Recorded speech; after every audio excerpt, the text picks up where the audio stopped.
Gnocchi di polenta e grana padano in crema di taleggio DOP al profumo di erba cipollina. Prendiamo della polenta preparata in precedenza. Una polenta ha una cottura sempre di almeno 30 minuti. La facciamo raffreddare e poi la amalgamiamo con del grana padano grattugiato fresco, dell'uovo per legare, a questo impasto omogeneo e consistente allo stesso tempo andremo ad aggiungere un po' di farina.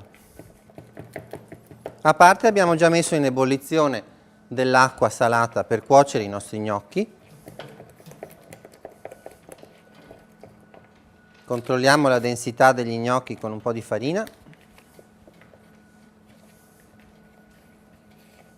Regoliamo di sale e di pepe.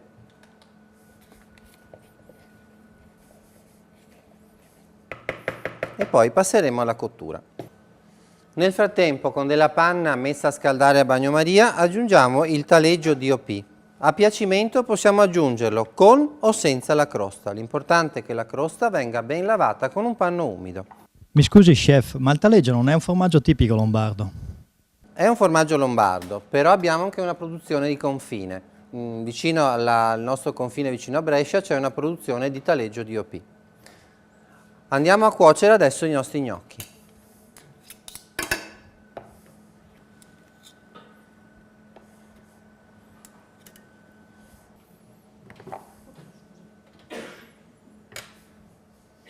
Ora abbiamo la nostra crema di taleggio DOP pronta, abbastanza liquida e molto profumata, dato il tipo di formaggio. La togliamo dal bagnomaria. I nostri gnocchi sono pronti. Aggiungiamo in un padellino un po' di erba cipollina tritata. Scoliamo delicatamente i nostri gnocchi, li introduciamo in padella.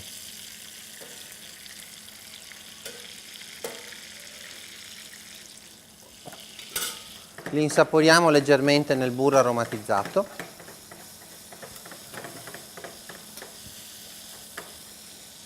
E poi andiamo ad impiattare. Sul fondo del piatto mettiamo abbondante crema di taleggio DOP. Nella crema di taleggio DOP andiamo ad adagiare delicatamente i nostri gnocchi di polenta.